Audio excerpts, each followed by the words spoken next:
Conversations for Health, dedicated to engaging discussions with industry experts, exploring evidence-based cutting-edge research and practical tips. Our mission is to empower you with knowledge, debunk myths, and provide you with clinical insights. This podcast is provided as an educational resource for healthcare practitioners only. This podcast represents the views and opinions of the host and their guests and does not represent the views or opinions of Designs for Health, Inc. This podcast does not constitute medical advice. The statements contained in this podcast have not been evaluated by the Food and Drug Administration. Any products mentioned are not intended to diagnose, treat, cure, or prevent any disease.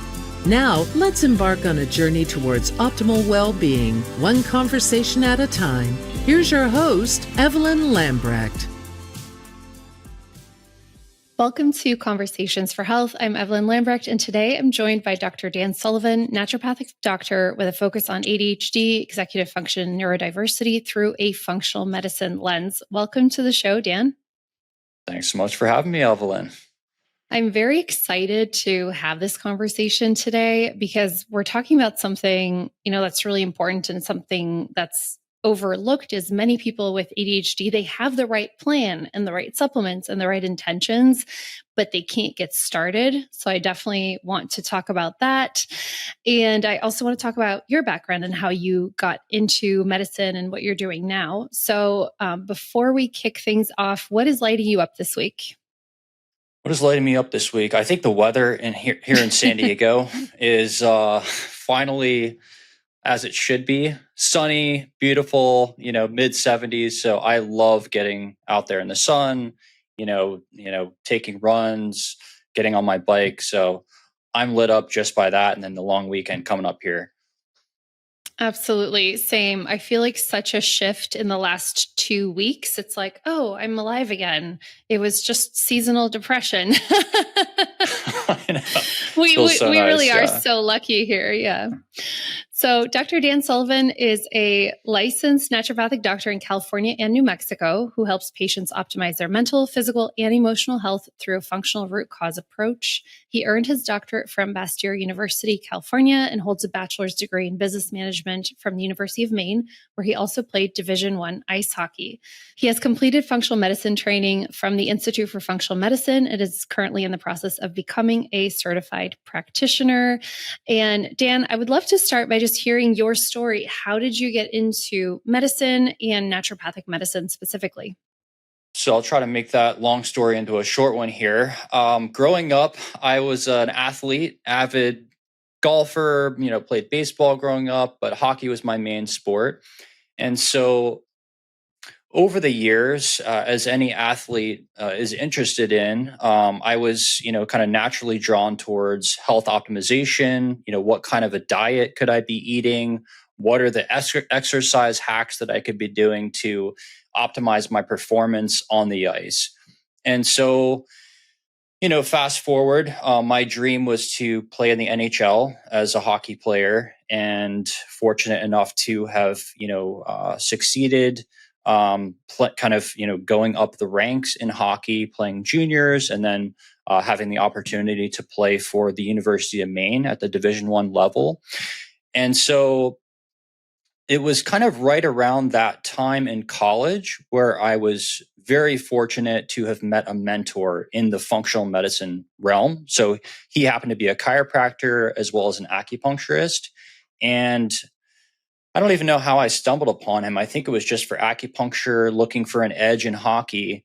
And then, we got to know each other very well. And he helped me to radically change my diet. I was thinking, wow, I'm a Division I athlete. I've got this all figured out. And he's like, wow, you need to totally revamp your diet. At the time, I was taking stimulant medication, which I'm sure we'll get into further along in this interview. But he was saying, how that had all these side effects, these, consequences that I wasn't really thinking about at the time. And so over the next couple of years, as I was finishing out my college career, I had the opportunity to either continue playing professional hockey or I was really just developing a very deep passion into something in functional medicine.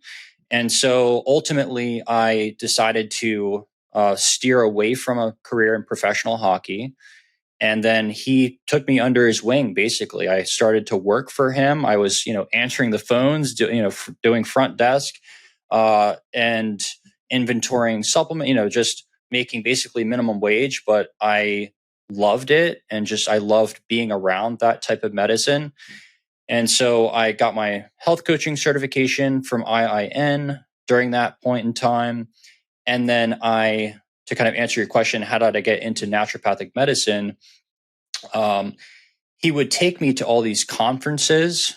And so I was, learning, and I don't even know if that was, he was supposed to do that, but he did anyways. I just ended up at these seminars. And so, yeah, I just met other naturopathic doctors at these conferences and just loved the root cause approach and, really optimizing health from the inside out. And so, long story short, I started going back to school. I was a business management major. And so I started taking classes on nights and weekends while I was still working for about 2 years to take the pre-med prerequisites, and then got into naturopathic medical school here in San Diego. That's so cool. And it really speaks to the importance of having mentorship. I mean, you were so lucky, right? Kind of gave you that edge already going into school. 100%. Yeah. He was great. I mean, I lived with him for a year and a half. Oh, wow. He just lived and breathed this type of medicine. And so I just learned so much from him. So yeah, great experience. And I'd love to hear a little bit more about your personal journey with ADHD. And then also, did you always know you were going to specialize in that because of your own experience? No, I don't. I think it was definitely a keen interest of mine, and I knew a lot about it. And then, like on social media, which I think we'll talk about later, that was just the particular topic that seemed to do very well, that a lot of people were resonating with. And so for that reason, I just kind of stuck with it and kept learning, kept developing, and for whatever reason, kept seeing patients with that. And tell us a little bit more about your personal experience with it. You said you were on medication before, but then when you met this chiropractor, did you stop taking the medication and start doing supplements and things change? Tell us a little bit more about that. Yeah. So I was diagnosed a little bit later, so my late teens. And basically, the process was a 15-minute office visit, no labs, no thorough intake process. Here's your script for Ritalin at the time. And that was kind of just it. That was the only option. And so just talking to friends of mine who are also taking stimulant medications for their ADHD, they said that, wow, this stuff really helps. And so that was my path. And so, yeah, ultimately, it really helped me. It was a game changer. I could barely get through a page of reading material. I would just lose focus, extreme brain fog, mood fluctuations. And yeah, after seeing Dr. J, we just developed a plan. I mean, we did a full comprehensive blood work, full workup. He put me on some foundational supplements, some adaptogens, the basics, vitamin D, magnesium, things like that. And eventually I was able to incorporate a lot of different lifestyle strategies, a lot of different hacks, a lot of, I was reading a lot of books on personal development and psychology and all those topics that I think also helped. But it took several years for sure. And to wean off of the medication and then to go completely naturally. And I think the biggest thing that I want to really dive into with you is I think we all know great strategies, right, in our functional medicine world for that can help with cognition and focus, etc.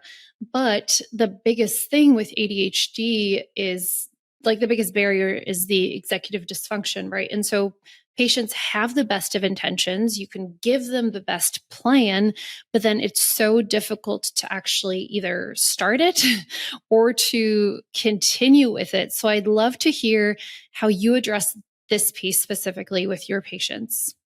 So there's a lot to that, and there's a lot of different avenues that we can go down. I think one of the biggest things that patients will come in complaining about is that there's just so much out there. There's an overwhelming amount of information of, Right. I'll hear, oh, I tried rhodiola, it didn't work for me. I tried L-theanine, or I tried, exercise, and it just wasn't enough. I think putting the entire roadmap into context for somebody, doing the comprehensive lab evaluation, that really helps to have a lot more buy-in and a lot more direction for the person, so they know, oh, I know exactly where I'm going, and I know that these are the most important steps to do in order to make that happen.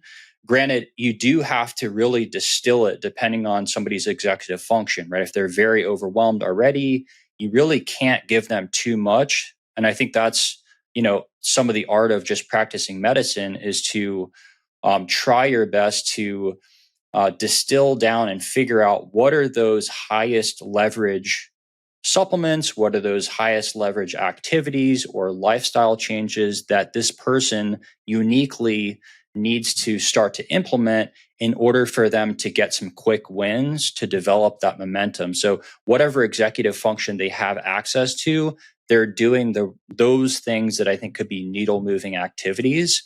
But I think, and like I said, there's a lot to it. I think regular accountability, either from somebody else in their network or myself, having regular visits, keeping them accountable is very key to this process as well.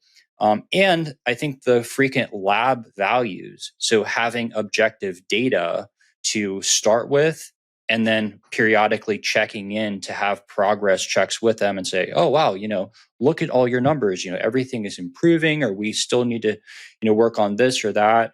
But I think all that stuff, and I think, the distilling of it and having a clear roadmap and getting them out of overwhelm and into, okay, here are the 3 things that are highest priority.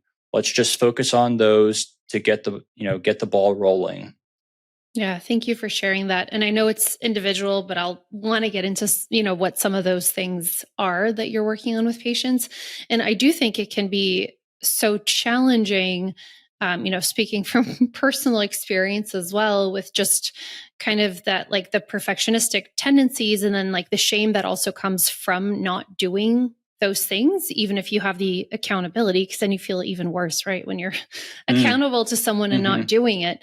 So I want to actually, before we go into some of these things, I want to talk about some of the physiological drivers behind ADHD, and then, talk about solutions. So aside from just the dopamine aspect, what are some of the biggest things that you see in your practice? What are you assessing? And also, we are talking more about adults today, though you also see children in your practice, right?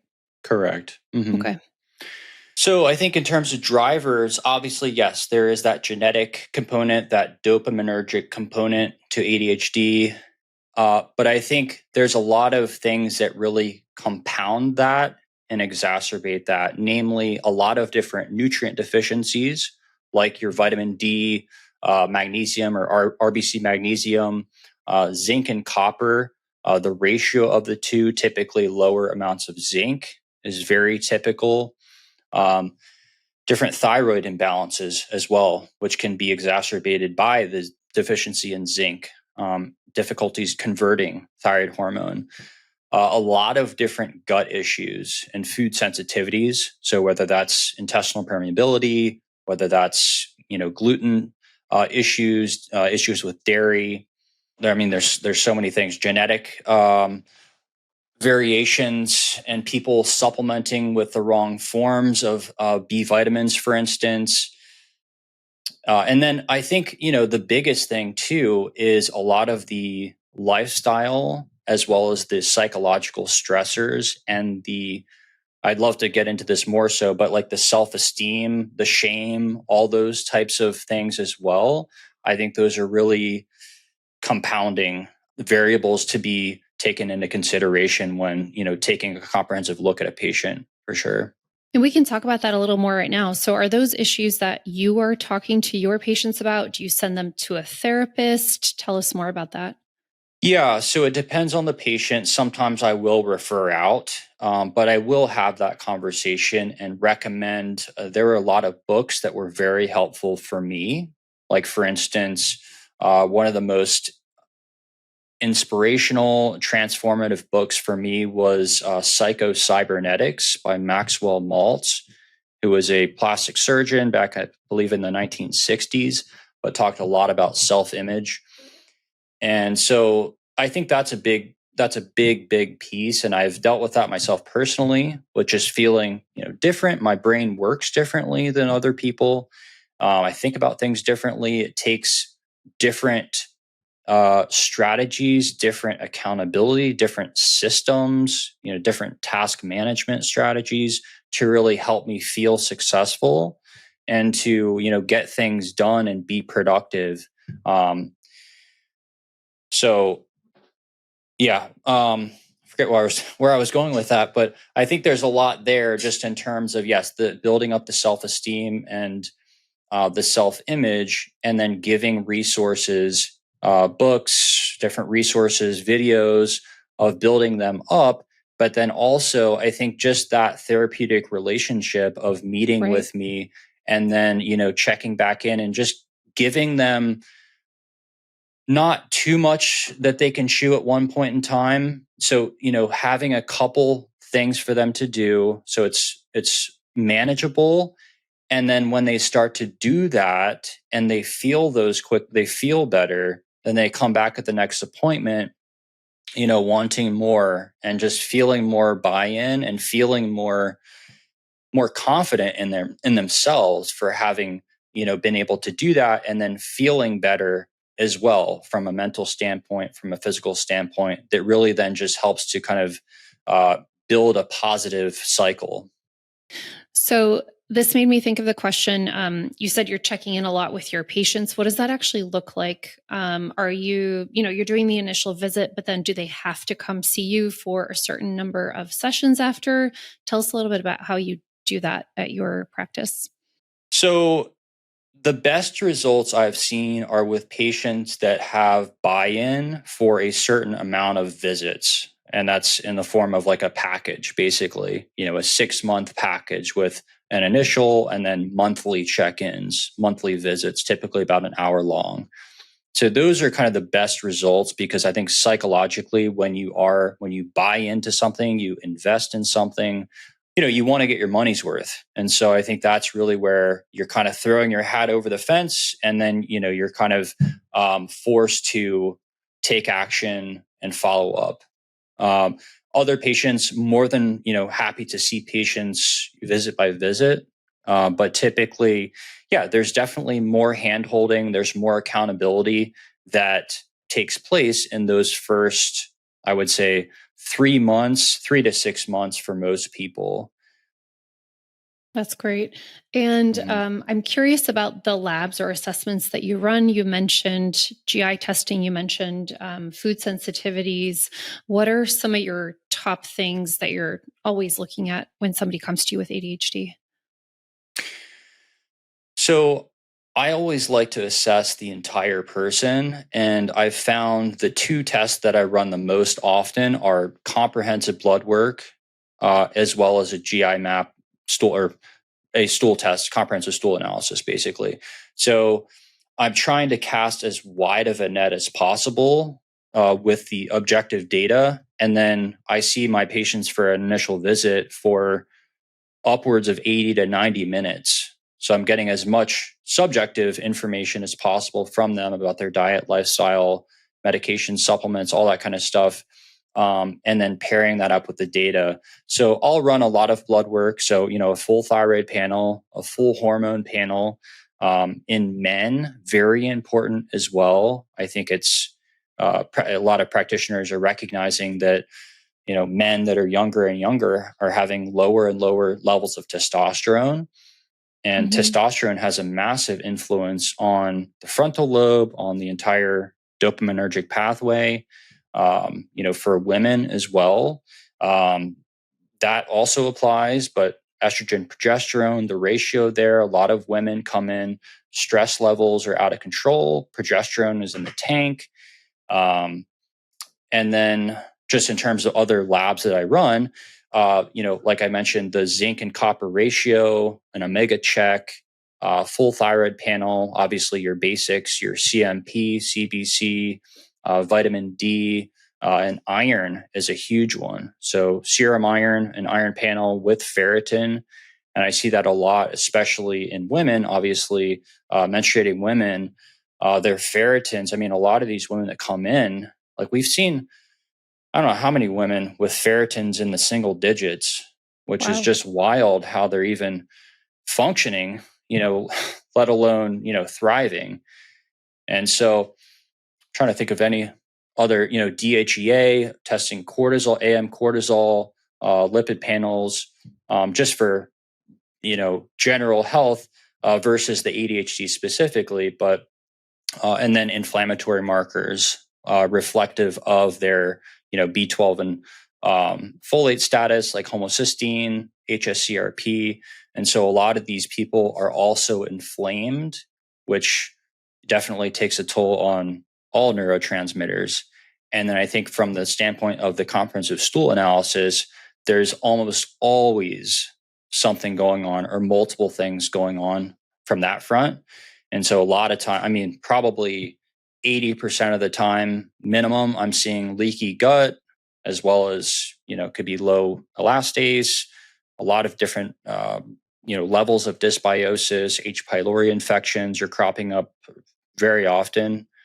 And so it all kind of contributes. So a lot of what I do is just more general health. How do we build a stronger foundation first before we start to layer in the more sexy, the nicotinamide ribosides and the different, things that we think about, like the methylene blue or things of that nature, where I'm definitely open to doing that.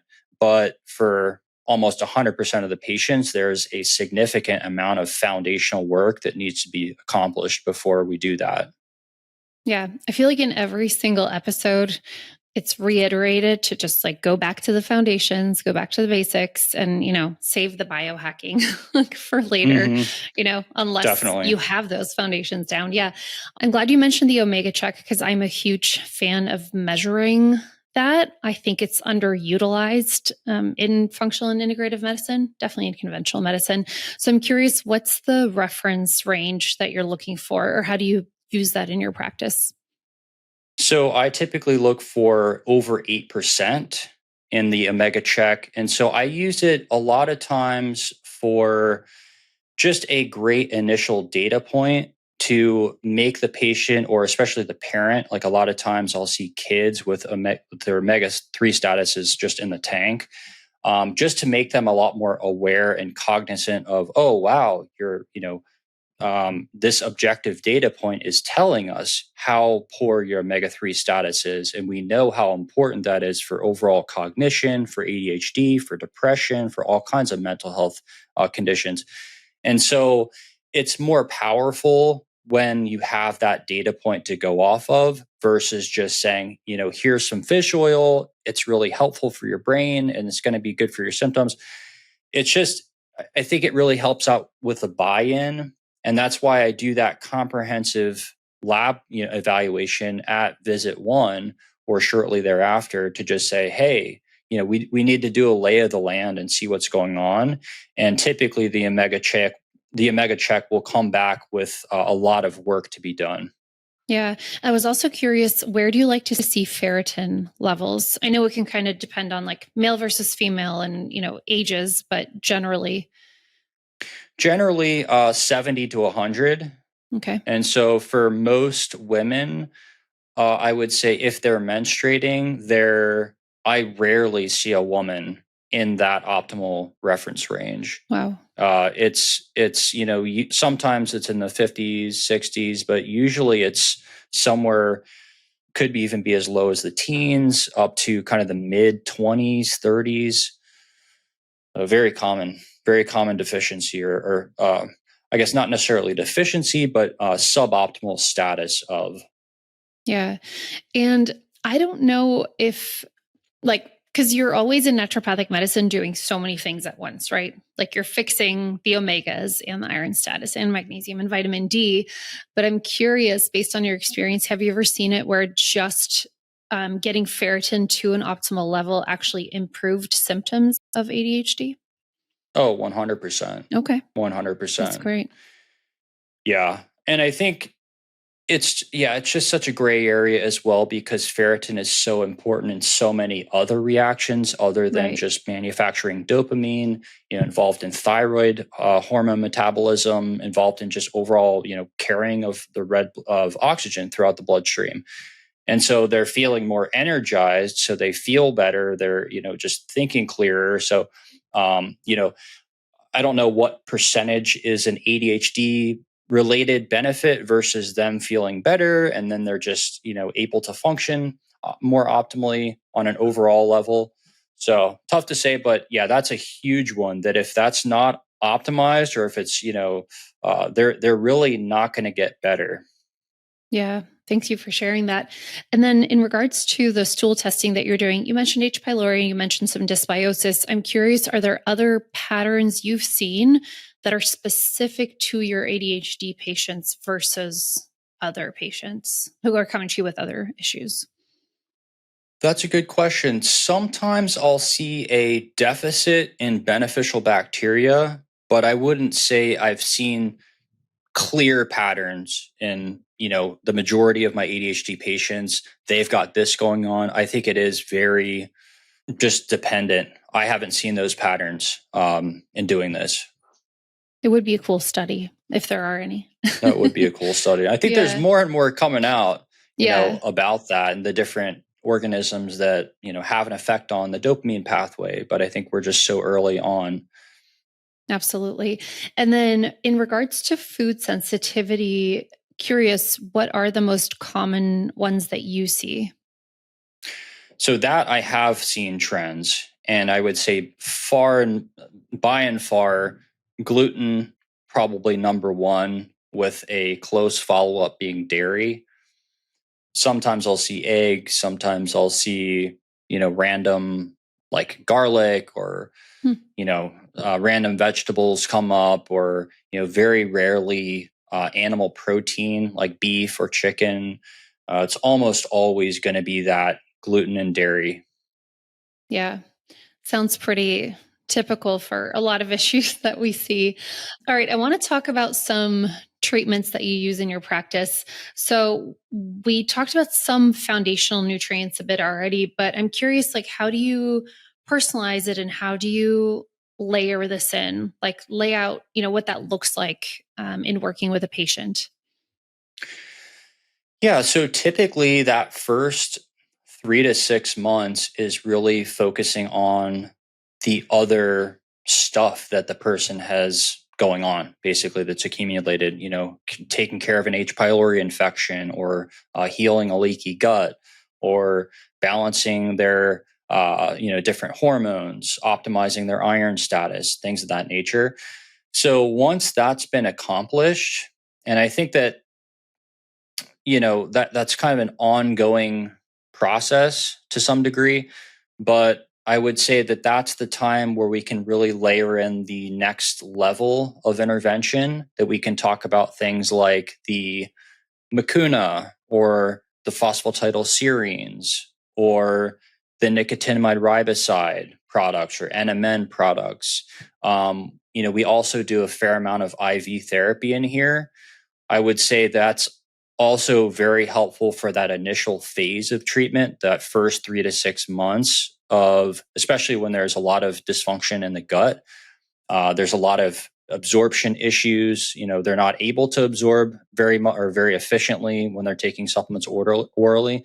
So we will integrate a lot more IV therapy in that first period of time. I will say that NAD has been phenomenally effective for that whole dopamine pathway. It's used a lot in addiction, which is basically that Right. it's very similar dopaminergic pathway, where the NAD seems to be very helpful at resetting that and helping the mitochondria to just have more energy to give that person some more, executive function to carry out the plan that they're given.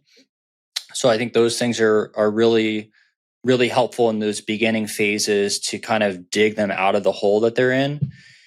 But I think, the L-tyrosines, very helpful. Lithium orotate can be very helpful. I've seen that one to be effective, especially in kids and adults, but especially when there's a lot of like explosive anger, when there's a lot of hyperactivity, when there's just a restlessness.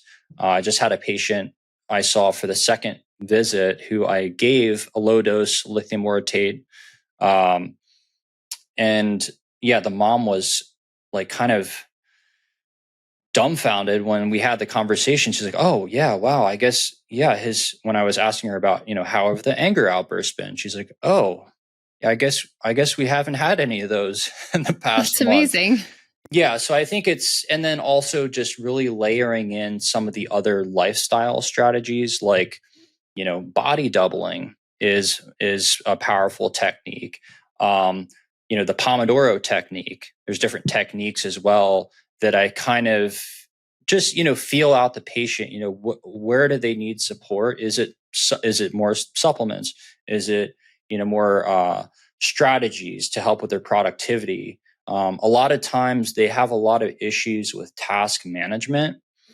And so dealing with overwhelm, they have all these lists going and they have a lot of disorganization, which then, leads to overwhelm, which then leads to more cortisol, which then leads to decreased executive function.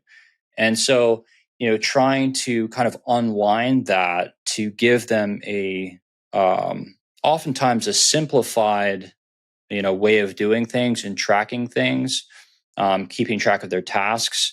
That can be very helpful as well. So it kind of depends on, what's going on, what does that person need? And then we start to layer in those kind of more tailored recommendations. Yeah. Ooh, do I identify with that last part you shared? Remind me the body doubling, because I sometimes forget, because there's like having somebody in the room with you, like Exactly. talking to someone at the same time. Remind me. Just having somebody there, literally. So, I work with a lot of entrepreneurs, and so they're working from home, especially, during COVID. And some people will just literally put on a YouTube video of, you can type in body doubling. It's just another person there that I think just subconsciously keeps you a little bit more accountable, to doing whatever. That's a bit creepy. If you think, yeah, a little bit, but hey, if it's effective. Yeah. But, kind of like going to the library when you're in college, it's just the environment, or like even going to a library now, or, coffee shop where there's just other people there that aren't necessarily going to shame you if you don't get your stuff done, but it just makes you a little bit more likely to do your work if you're, going there for that reason. Just a little bit more likely. And I think that's another big thing I will mention too. Just how do we help the person to, when they're struggling with executive function, how do we help them to develop an external prefrontal cortex with developing better systems with the task management system, for example, with, strategies, or with habit formation? Like, I think one of the biggest habits that I implement with a lot of patients that I think is game changer is basically the bookends of the day. So what are they doing in the first 60 minutes after waking up? And then what are they doing in the 60 minutes before they go to bed? So a lot of people are crushing their dopamine by immediately waking up, going on social media, consuming a lot of content that's highly stimulating. And then they, sit down to actually do some work. And it's like, you've dumped out a lot of dopamine already from doing that. So you kind of have to conserve that, do some meditation, do some, journaling, go for a walk, low stimulation, but high levels of just, building the body up essentially, getting outside, getting sunlight. And so I think that's also really important, as well as how do you develop these systems and these practices that because the ADHD brain also thrives on structure. And so that's really, really effective for people, is just kind of keeping them in a nice rhythm of life. And that can really just, help facilitate change. Yeah. And something that's obviously important, but also hard to continue doing. Funny you mentioned the library, because in college, I used to go to the library and then I would go wander and look at random books. We should have known then. There's a lot of points where I'm like, wow, how did I not realize this? I want to go back to what we were just talking about with the bookends of the day, but more the circadian rhythm aspect of it, right? And then I want to go back to the supplements. So talk a little bit more about the circadian disruption and how that impacts ADHD. And I've also found, and this is true for me too, I love to stay up late, So yes, I do keep, lights on. I go to bed later, and I have read that this is very common with ADHD, and we kind of don't want to put ourselves to bed. Yeah. It's very hard for me. I want to go to sleep. I'm tired, but I want to keep doing things at the same time. So yeah, that's definitely multifaceted. Some of that comes from there's a lack of stimulation in terms of the external world on us. So we feel like we can finally get some work done. We can do, what we might have failed to do during the day.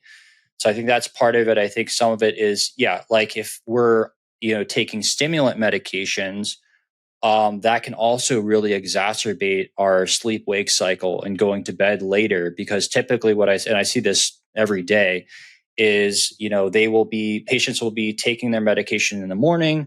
They'll be skipping breakfast. They'll be having, coffee. They'll be having their Vyvanse or Adderall.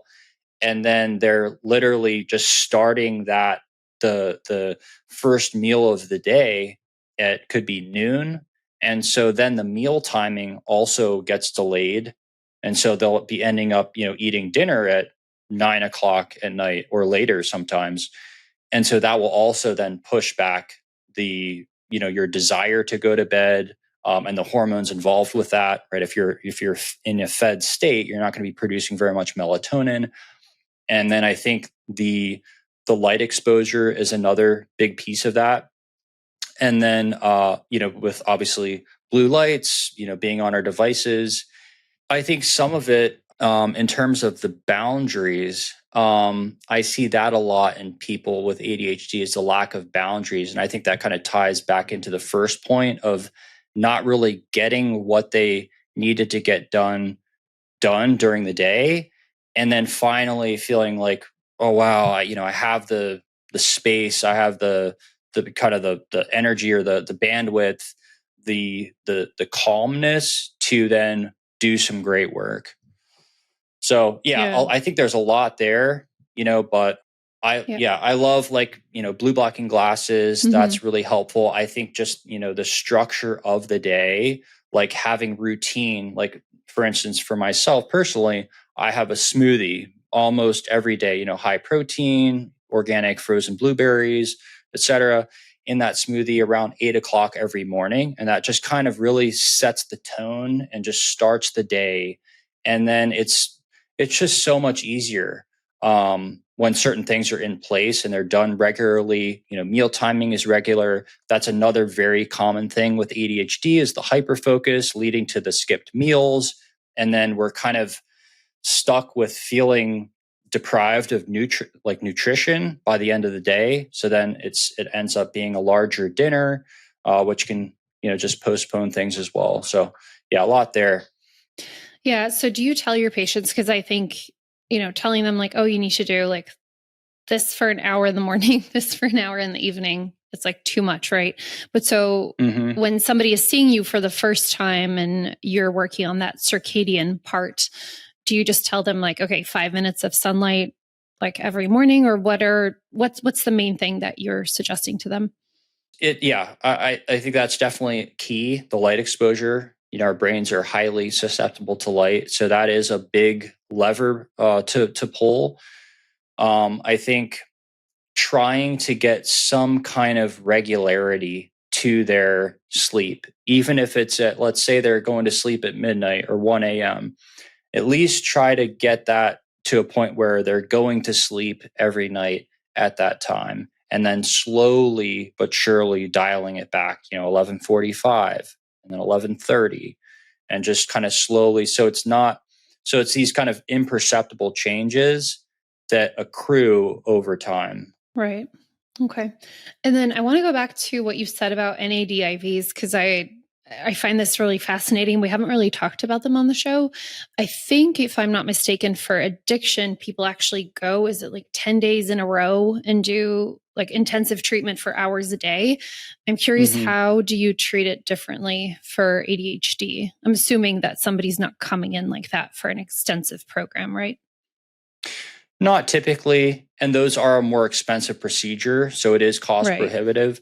So, we would generally do something like that on a weekly basis for, let's say, the first month or so. Then we typically titrate it back down to once every other week, and then more of a maintenance type of a routine, like a once a month type thing. And then we'll also play around with either the oral NAD precursors, or we'll also recommend the subcutaneous injection of NAD a couple times a week, 3-4 times a week of 50-75 milligrams of NAD injected sub-Q.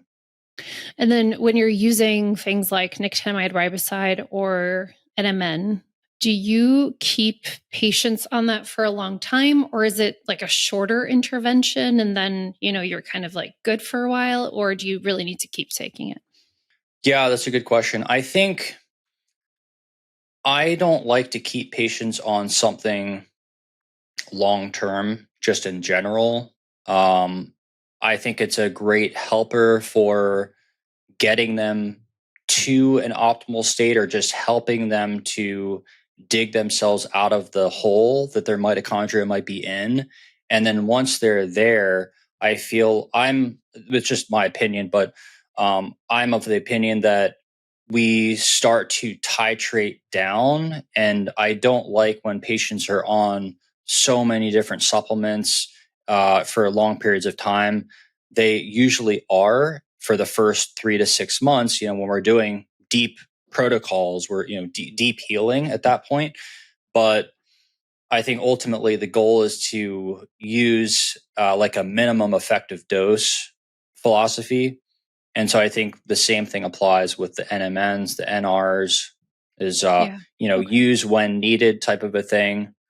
Great. I want to go back to some of the other supplements you mentioned and talk about dosing a little bit, and any other, tips that you have, like mucuna, phosphatidylserine. I don't think you mentioned saffron, but I think you and I talked about it separately. Yeah. So the tyrosine, did you say so tyrosine, that can be very helpful, dosing wise, typically around 500 milligrams. That could be really helpful paired with the mucuna, a couple Hmm. hundred milligrams of mucuna as well.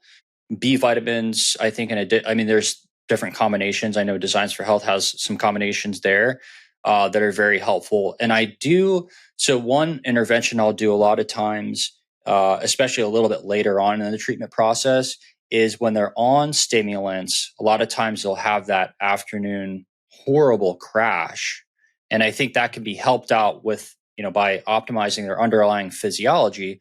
But I think there is an inevitable crash that occurs when you're off of a very potent stimulant medication. So, the addition of a tyrosine, a mucuna, things of that nature can be titrated in that kind of mid-afternoon phase to sort of step them down from the stimulant. So they're not going from 100 to 0, but they're getting a little bit of dopamine support on the way down. So that can be very Interesting. Okay. effective. The saffron, I probably should use more of. I haven't really used too much of that. I know there's a lot of good research on it. One thing I do use a lot of, and it's probably one of my favorite supplements, is the phosphatidylserine. And so that I found very effective for, not only the stress management piece. I use that a lot in just general patient population for difficulty sleeping, difficulty winding down, kind of blunting a cortisol spike that they might be getting before bed. That one, very effective, can be helpful for the dopamine pathway. So with the phosphatidylserine, I've usually also recommended it before bed, but are you giving phosphatidylserine during the day? I will in some people, yes. Okay. Yep. Okay. Yep. So typically about 100 milligrams of that could be multiple times a day, and it could also be before bed for sleep if they're having issues with sleep. Okay. And then what about any adaptogens? Have you found those to be helpful? I like rhodiola a lot. I think that's a really nice one for especially the more inattentive ADHD. So the people that are struggling with, like myself included, I have inattentive ADHD. So, kind of the desire for more of a stimulant effect without necessarily going to a medication. So also obviously very helpful for athletic performance, for, mental stamina, for just combating fatigue. I find that one to be particularly beneficial. And then I would say, your other ones, your ginkgo, the ashwagandha, I find very helpful, especially using that in combination with the phosphatidylserine, especially before bed if we're trying to blunt cortisol. So those have been particularly beneficial. I mean, there's other ones as well, Bacopa monnieri, effective, Panax ginseng. Kind of depends too what else is going on. And I try to hit a couple birds with one stone with any of these interventions, like especially if they have, some issues with testosterone in a man, for instance. I'll, maybe use a rhodiola maca combination, to try to get some benefit to the HPA or the hypothalamic pituitary testicular axis, and trying to kind of kickstart that process to get some more testosterone going. Great tips. Thank you. I can't believe we're already almost out of time. I want to talk about medications a bit. You did, mention it before in terms of using the tyrosine when somebody's, titrating, but for ADHD, stimulant medications aren't the only ones. Can you give us just a little overview, I know in just a few minutes, on the types of medications and then how you are working with them in practice? Like any clinical pearls you have? So I would say there's both your stimulant medications and then your non-stimulant medications for ADHD, to put it broadly. 90% of the patients that I see coming in are on a stimulant medication. So that could be of the amphetamine family, like your Adderall, your Vyvanse, or the methylphenidate family, like your Ritalin. They'll sometimes be, patients with polypharmacy. They'll be taking SSRIs. They'll be taking SNRIs. They'll be taking other non-stimulant medications for ADHD, but it's almost always going to be a stimulant. And so, most often I'll see difficulty with getting enough calories in the day, and then particularly a lot of difficulty with that first meal of the day. They just simply, especially in kids too, they'll just refuse to eat, like until, lunch. They'll have a couple bites of toast or something and then go to school. And so, I think one tip I would have would be to just try to do whatever you can to get some kind of protein. And I typically do that with some kind of just a protein powder in the morning, just getting some level, for adults, at least that 30 gram of protein mark. And so that way it's just a literal 2-minute ordeal, where you're mixing up a shaker bottle, because a lot of people with ADHD are also rushing in the morning and don't have the time. to make anything. And so I think that can be particularly helpful, is just getting some kind of liquid protein in there that will give them some of the, the building blocks to replete some of the neurotransmitters that are going to be affected by those stimulant medications. Great. Thank you. Great tips. I want to shift a little bit just because we have a little more time to talk about business stuff. And I didn't mention yet. So you work at Oasis Health and Medicine in Encinitas, and you work with Dr. Petty Mirdamati, who was also on the podcast before. And both of you have grown really large Instagram followings. And I'm curious if you can share a little bit more about that journey of like showing up and what has driven your growth. And then I'm also curious, because you have ADHD, but it looks to be very well managed, because you really get a lot done. So if you want to share a little more about that.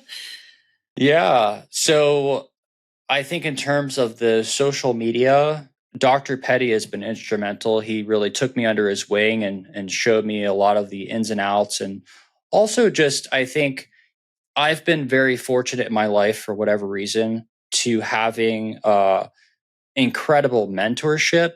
Like I remember I played the saxophone growing up, and I had an incredible teacher who just I don't even know how to describe it, but just had a way of, believing in the students, showing them what was possible, and just having a clear path of, here's what you need to do. And then this is the kind of results that you're going to get. And it was a repeatable process. And so that's something that I learned from Dr. Petty, is that, the results were possible. I think that's like belief is a huge thing and I think for patients as well, having, been through the ADHD myself, been on the medication route, went off of the medications. I'm doing it naturally. And so just realizing that, it is a possibility. And so I think, with the social media, like anything, it's the constant showing up every day. I think it took a long time to really accrue some significant growth. I think it was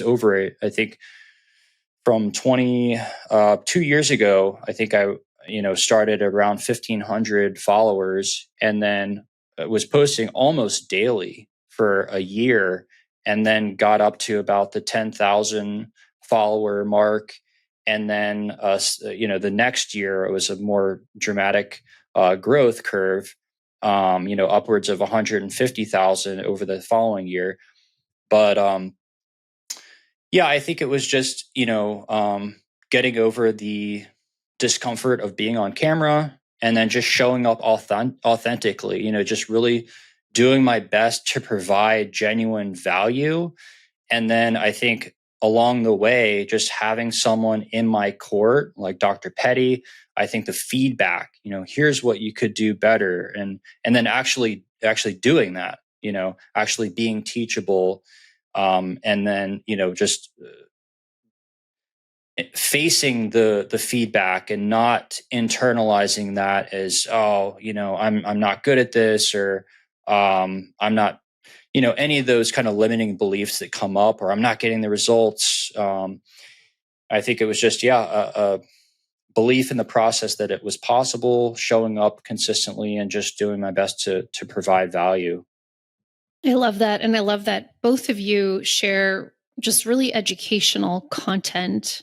You're not doing like trendy dances. You are just sharing, like, you don't have to do that, right? You can just share educational content. And I think that's what so many people want to see on the platform, whether it's talking about lab testing or certain nutrients. Mm-hmm. So yeah, thank you for sharing that. Yeah. And I think, some of it is, looking at the numbers. I think it's a matter of what am I passionate about? What do I enjoy talking about? But also, equally important is what do people want to learn about? Right. What do they want to, learn, and how do they want to, digest this information? And I think a lot of people become jaded because they're saying, the average person is just flipping through social media. Their attention spans are very short. And so for that reason, I can't be successful, or, what have you, those types of limiting beliefs. But on the flip side, you can also have the belief of, yes, people's attention spans are shorter. They're on social media, but it's an opportunity for me to distill this knowledge into more bite-sized pieces that, people can relate to. There's a lot to that, but yeah, I think the tracking the numbers, seeing what works, and then for whatever reason, for me, it was every video that really took off happened to be about ADHD. So I just kind of, ran with that, because that's what the people were, kind of in essence telling me, we want to hear more about ADHD. And so, that's kind of the path that I took. Yeah. That's great. And I love what you said about distilling it more and more, right? Because that makes you a more effective communicator, whether it's online or with your own patients. So getting to that essence. Yeah. Which is incredibly difficult sometimes to distill this stuff down into a 60-second reel. But yeah. Great. Well, I'd love to ask you some questions that we ask every guest. The first one is, what are your 3 favorite supplements right now for yourself?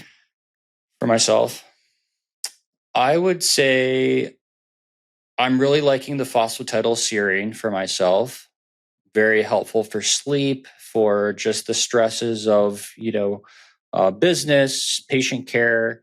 I would say a magnesium glycinate, very effective for me. I've been taking that for years. How much do you helpful take? For sleep. I take, what do I take? I think it's 400 milligrams, give or take. Nice. Somewhere around that ballpark. And then I would say vitamin D3 with K2, kind of a perfect. Yeah. Great. And what are your favorite health practices?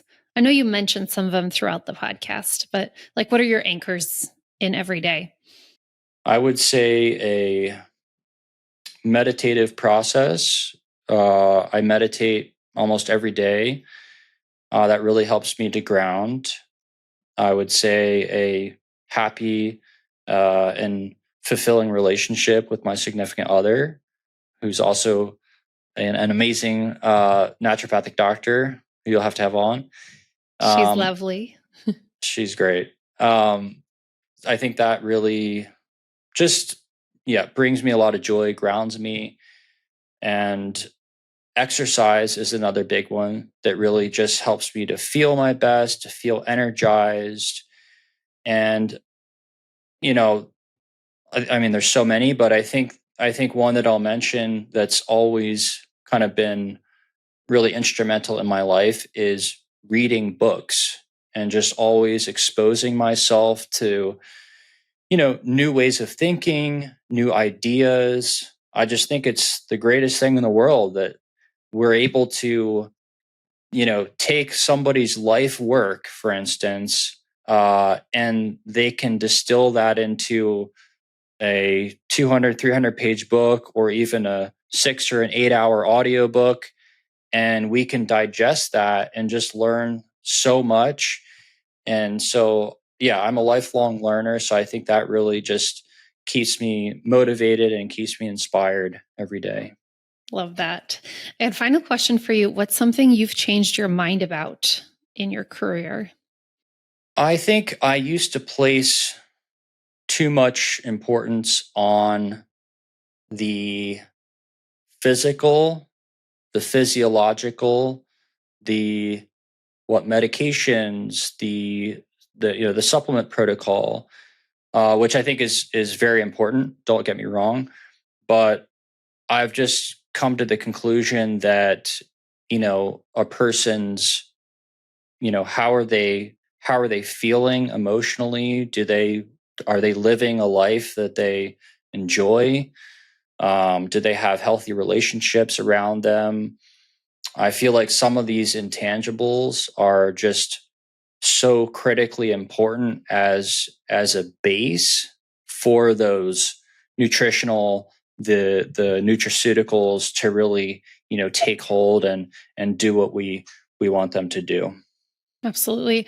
I think about that when we talk about the blue zones, we're like, oh, which diet is it? Is it related to wine or like the smoking or exercise? But it's like, well, they're social and they have connection. And is it really about the actual food they're eating or like who they're eating it with and the environment? And, so it's interesting. I was reading something yesterday about how in Greece, they always had siesta time in the afternoon and everything would close, and how now they've gotten rid of that and people just like aren't as healthy because it's sort of natural to have that. But I mean, who can do that in the modern world? Can you imagine? We do our best. Yeah. Take many breaks. Yeah, we might be better off if that was the case. So yeah. Well, thank you so much, Dan. Where can practitioners learn more about you? What's your Instagram? So Instagram is dr.dansullivan. And then on the clinic website, oasishealthandmedicine.com are probably the two places to find me. Perfect. Well, thank you so much. I really, really enjoyed this conversation with you. And it's very clear that you walk the talk. So I really appreciate that and really appreciate you coming here. Thanks so much for having me. This was fun. Absolutely. And thank you for tuning in to Conversations for Health today. Check out the show notes for resources from today's episode. Please share this podcast with your colleagues. Follow, rate, leave a review wherever you listen or watch. And thank you for designing a well world with us. This is Conversations for Health with Evelyne Lambrecht, dedicated to engaging discussions with industry experts, exploring evidence-based cutting-edge research and practical tips.